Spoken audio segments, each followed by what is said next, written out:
Thank you, Zanetta. Can you guys hear me? A little, no.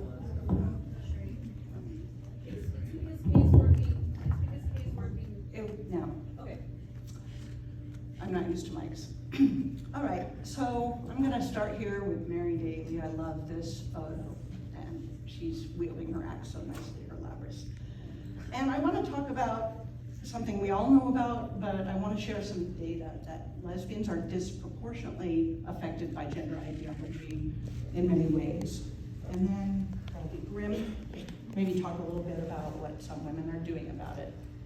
So first of all, we probably know this, that girls and adolescent girls especially are disproportionately harmed by transition medical industrial complex. Some of us have seen data like this before. So this is from the UK, and it only goes up to 2020. You can see that while there's an uptick across ages and both sexes, that it's pretty dramatic in adolescent females. It's kind of shockingly dramatic. One thing I do note here, if you look towards 2019 and 2020, you'll see that maybe there's a little deflection downward, so there's some hope there. I just wanted to share a little bit of data from the US. We don't have single payer systems, so it's harder to collect data, and these are not parsed out by sex. This is Medicaid data. And you can see that not only is there a huge uptick a little bit later than some other countries like the UK, that we also haven't reached the deflection point. So it's still trending upward, and these data were from Reuters.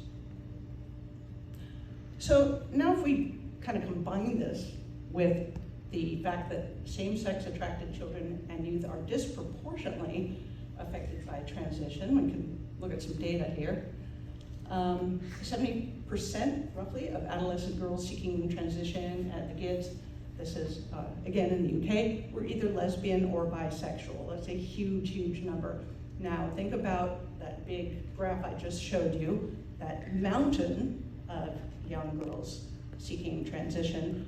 Multiply that with the fact that a large majority of these girls are same-sex loving. Excuse me. The Venn diagram doesn't look like this. The Venn diagram looks like this. I find that particularly horrifying. Unsurprisingly, counselors that met with these girls report that many have internalized homophobia and misogyny, no surprise. But something else here, they state that they don't want to be lesbians or women, but they also don't want to be men. And this reminds me of the young me. I thought I wanted to be a boy. I didn't really know what that meant. I really wanted to not have to deal with stereotypes of being a girl. And so these are the results. This is a lesbian couple that I saw on a train, and probably the most horrifying t-shirt I've ever seen. Self-made man with their syringe there, lots of trans colors there. I thought they had a baby at first. They had a dragon, so I surreptitiously took the opportunity to take their photo, but left out their faces. So that was really depressing. Okay. Now, in terms of dating and sexuality, lesbians are also disproportionately targeted by men. I've been in lesbian dating apps, and these are some of the characters out there. Line up, the ladies. Gracie May. Yeah. And these men also, for those of you who haven't had the pleasure of being on lesbian dating apps, they have the impunity to say they want biological women only. If women do that, we get kicked out of the app. Yeah, and that's true. All right. Yeah, and they just won't quit, right? Of course, these men are not women, but same-sex attraction is transphobic. Why don't you just say genital preference? They love to call it a fetish. And of course, these men have had some kind of genital surgery. We're supposed to accept that whatever it is a vagina. Of course, it's not. We can talk about the procedure that's done. This kind of stuff makes me want to channel Magdalene Burns. Maid, that's not a vagina.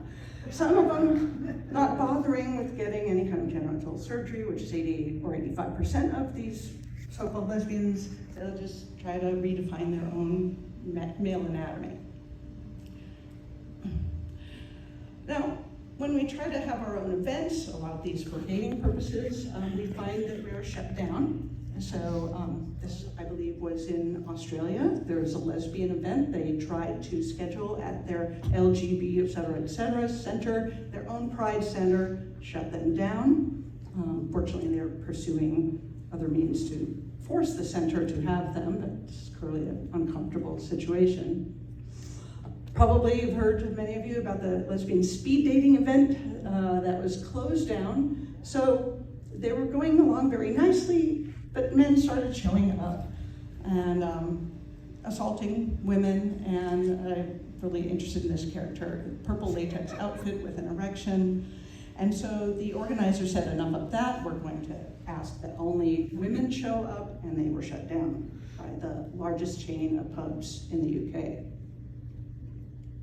And I had to include this. You can't even just be out in public, being a woman, being a lesbian, without being told that, well, the way you sit, you must be trans. Oh, no. Yeah. Excuse me. All right. Of course, sports, everybody I think is very well aware of sports, and it's piqued a lot of my friends who didn't really even care about sports. But a lot of sports have disproportionate numbers of lesbians. I was in many sports in high school and in college, and in some sports this is very, very true. For example, I was on the rugby team, and there was exactly one straight woman on the team. All of the rest of us were lesbians, every one of us, and not bi, lesbians.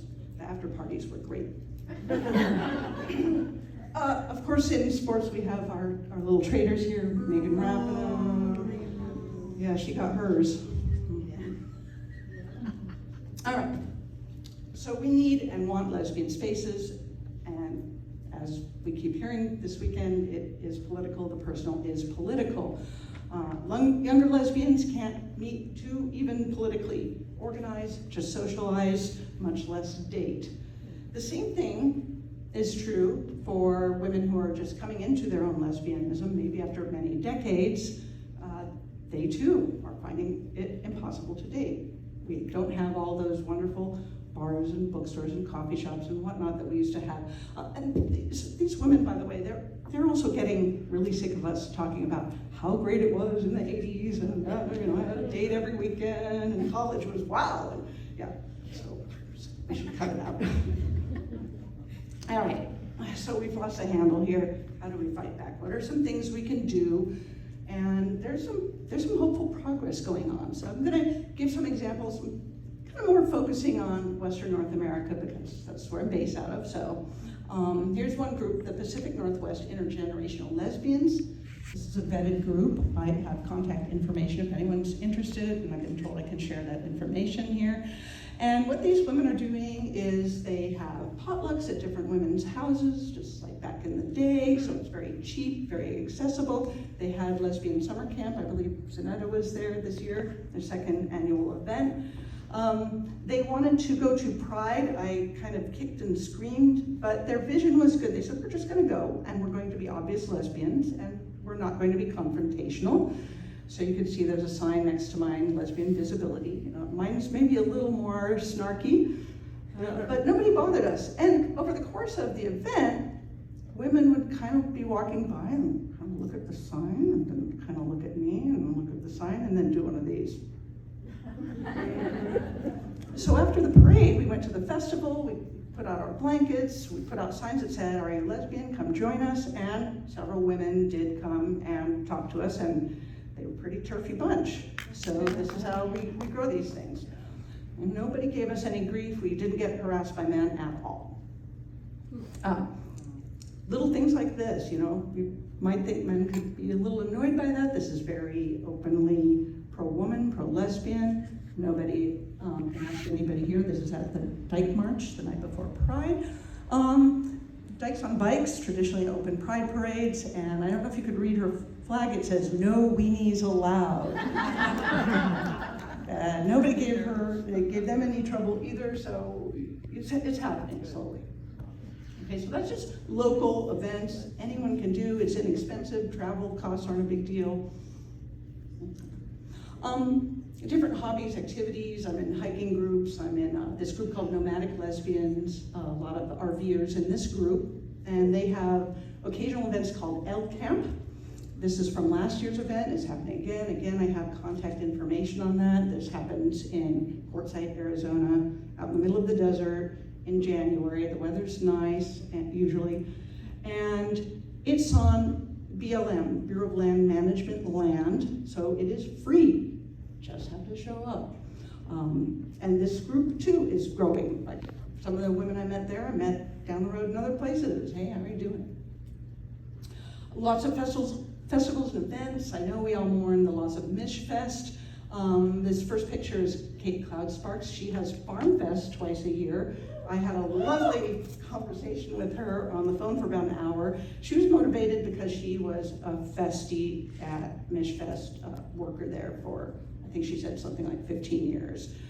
Small events, Michigan Family Reunion. Yeah, it's not exclusively lesbian, but it's heavily so.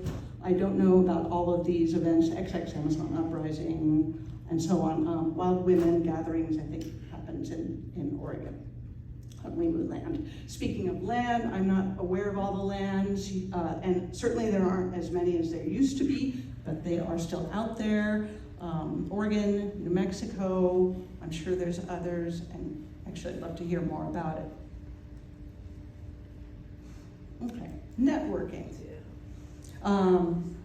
We talked about how this group is networking with women all over the world. Here's another example, Get the L Out. Some of those women have been traveling around Mexico and meeting other lesbian groups there. So just slowly reaching out to each other and kind of maybe plotting a little bit. Now, if worse comes to worse, use the law in your favor. So Jenny Watson was the woman I mentioned before that her lesbian speed dating event got shut down. And so LGBT Alliance reached out to the chain that owns the chain of pubs. And they immediately did a turnabout and they reinstated the event. You can see here at their most recent event, I just picked up this screenshot 2 days ago. They had over 250 women there. Now there's of course angry men protesting outside, but they're dealing with that. So far so good. And you don't have to organize. There's plenty of women organizing. Just show up. If you hear about these things happening, just show up. And since some of them aren't lesbian exclusive, straight women can come as well. That will help support this. This is at Michigan Family Reunion. You can see nobody's working real hard here. They're just hanging out and having a good time. A couple hundred women there, I think. Okay, so this is a slide of, this is Del Martin and Phyllis Lyon. They were very influential for me. I read their book, Lesbian Woman, when I was just a teenager still. And their story is that they became activists in the early 1950s. The story goes that they were hanging out with some gay male friends, and they were kind of bemoaning the fact that gay men had these venues and women did not have anything. And so they said, well, gee, I guess if we're complaining about it, we can do something. And they just started doing potlucks. Simple as that. So they made it happen, and it built up from there. Daughters of Bilitis was the organization they helped found. They had a newsletter for many years called The Ladder, and just starting small and bringing other women in, communicating with other women, and having silly things like potlucks, it actually works. So there you go, get out there and have fun. Thank you.